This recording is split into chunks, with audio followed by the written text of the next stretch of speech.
வணக்கம், நான் உங்கள் சங்கவி. 2024 இலங்கை ஜனநாயக சோசலிச குடியரசின் நிறைவேற்று அதிகாரம் கொண்ட 9வது ஜனாதிபதியாக அனுரகுமார திசாநாயக்க அவர்கள் தெரிவு செய்யப்பட்டிருக்கின்றார் என்பது யாவரும் அறிந்த உண்மை.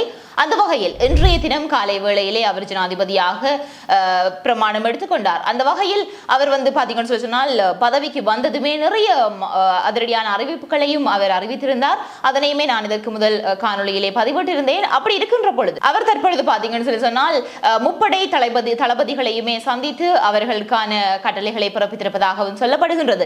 அது மட்டுமல்லாமல் இன்றைக்கு இந்த பதவி பிரமாணம் நடக்கின்ற அந்த சமயத்தில் நடந்த ஒரு முக்கியமான ஒரு வித்தியாசமான இதுவரை காலம் நடக்காத ஒரு விடயம், நிறைய நபர்களால் நிறைய அரசியல் பிரமுகர்களால் உன்னிக்கப்பட்ட ஒரு விடயத்தை நான் இப்பொழுது உங்களுக்கு சொல்ல போகின்றேன். அது என்ன விடயம் அப்படின்னு சொன்னால் உங்களுக்கு தெரியும். இது கூடுதலாக அனைத்து ஜனாதிபதிகளாலும் சொல்லப்படக்கூடிய ஒரு விடயம் என்ன அப்படின்னு சொன்னால் இது ஒரு சிங்கள பௌத்த நாடு என்பதுதான். ஆனால் அனுரகுமார திசாநாயக்க அவர்களை பொறுத்த வரைக்கும் அவர் தன்னுடைய பிரச்சாரங்களாக இருக்கட்டும் அனைத்து மேடைகளிலையும் அவர் சொல்லியிருந்த ஒரு விடயம், இன மத மொழி கடந்து அனைவரும் ஒன்றாக பயணிப்போம் அப்படின்னு சொல்லி அந்த மாதிரியாக பதவி பிரமாணம் எடுத்ததன் பின்னராக அவர் ஆற்றிய முதலாவது கன்னியுரையிலும் கூட அவர் இதனை குறிப்பிட்டிருக்கின்றார். அதாவது தனி நபராகவோ அல்லது தனி நாட்டுக்காகவோ அப்படி என்று சொல்லி நாங்கள் பயணிக்காமல் அனைவரும் இணைந்து இந்த நாட்டுக்காக நாங்கள் கட்டம் கட்டமாக ஒன்று சேர்வதனூடாக நாங்கள் இந்த நாட்டை சிறந்த முறையில் கட்டியெழுப்பலாம் அப்படின்னு சொல்லி அவர் குறிப்பிட்டிருக்கிறார். அது மட்டுமல்லாமல் ஒரு இக்கட்டான ஒரு நிலைமையில இக்கட்டான ஒரு பொருளாதார நிலைமை இருக்கக்கூடிய ஒரு சூழ்நிலையில் அவர் இந்த பதவியேற்பை செய்திருக்கின்றார். ஆகவே இது தனக்கு ஒரு சவாலான காலப்பகுதி. நான் அதனை எவ்வாறு எடுத்து செல்ல போகின்றேன் என்பது உண்மைக்குமே மக்களினுடைய ஆதரவுடன் தான் நடக்க போகின்றது. தனக்கு ஆதரவளித்து ஆதரவளிக்காத எந்த மக்களையும் நான் பிரித்து பார்க்க போவதில்லை.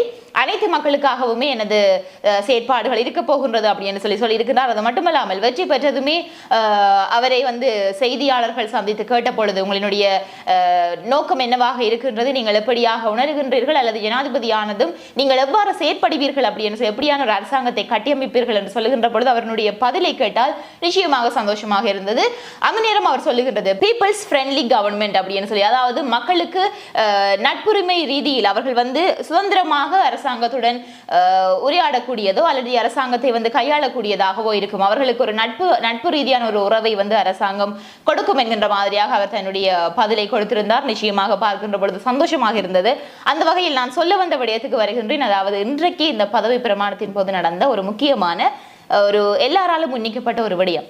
எல்லா ஜனாதிபதிகளும் சொல்வது போல இந்த நாடு ஒரு சிங்கள பௌத்த நாடு என்பதற்கு மாறாக அனுரகுமார திசாநாயக்க அவர்கள் மட்டும் இல்லை, இது எல்லாருக்குமான ஒரு பொதுவான நாடு என்கின்ற மாதிரியாகவும் எல்லாரும் சேர்ந்து பயணிப்போம் என்று சொல்லியிருந்தார். அந்த வகையில் இன்றைக்கு அவர் பதவி பிரமாணம் செய்கின்ற அந்த இடத்திலே அனைத்து மத தலைவர்களும் அங்கே இருந்தார்கள். அவர்கள் அனைவருக்குமான மரியாதை அவர் செலுத்தியிருந்தார். அதனையும் விட முக்கியமான விடயம், தேசிய கீதம் இசைக்கப்படுகின்ற பொழுது பௌத்த பிக்குகள் வளமையாக அவர்கள் எழுந்து நிற்பதில்லை அப்படின்னு சொல்லப்படுகின்றது.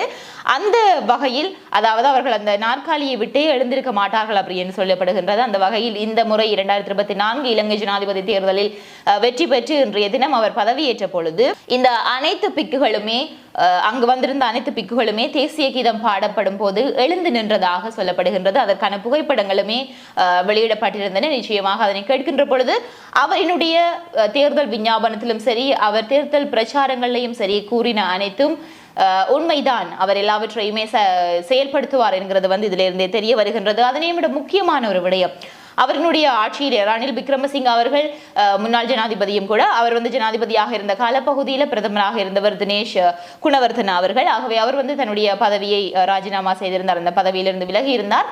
அதன் பின்னராக அடுத்த பிரதமர் யார் அப்படின்னு சொல்லி கேள்வி வருகின்ற பொழுது எல்லாராலுமே சொல்லப்பட்ட ஒரு நபர் கலாநிதி ஹரிணி அமரசூரிய அவர்கள். அந்த வகையில் குறிப்பிட்ட இவர்தான் அடுத்த பிரதமர் அப்படின்னு சொல்லி ஒரு பெண் பிரதமர் இத்தனையோ வருடங்களுக்கு பிறகு மீண்டுமாக பதவியேற்க போகும் அப்படின்னு சொல்லப்படுகின்றது. அந்த வகையில் இலங்கையினுடைய மட்டுமல்லாமல் உலகத்திலேயே முதலாவது பெண் பிரதமரை கொண்ட நாடு என்று எங்களுடைய இலங்கை நாடு பெருமிதம் கொண்டு கொண்டிருக்கக்கூடிய அந்த நேரத்தில் ஸ்ரீமாவோ பண்டாரநாயக்க அவர்கள் உங்களுக்கு தெரியும் 1960ஆம் ஆண்டு ஜூலை மாதம் 21ஆம் தேதி முதல் 1965 மார்ச் 25ஆம் தேதி வரை ஸ்ரீமாவோ பண்டாரநாயக்க பிரதமராக பதவியேற்றிருந்தார். அதன் பிறகும் கூட 1970 முதல் 77 வரையும் அவர் பிரதமராக பதவியேற்றிருந்தார். அந்த வகையில் இன்னும் ஒரு விடயத்தை சொல்லணும், ஹரணி அவர்கள் தான் 2வது பிரதமர் அப்படின்னு சொல்லப்படுகின்றது. ஆனால் இன்னொரு விடயத்தை நீங்கள் கவனித்திருக்கணும். உண்மைக்குமே சொல்ல போனால் ஹரணி அமரசூரிய அவர்கள் இலங்கை நாட்டின் 3வது பெண் பிரதமர் என்று சொல்லித்தான் சொல்ல வேண்டும். என்ன இது நீங்கள் புதிதாக சொல்லுகின்றீர்கள், 2வது தானே அப்படின்னு சொல்லுவீர்கள்.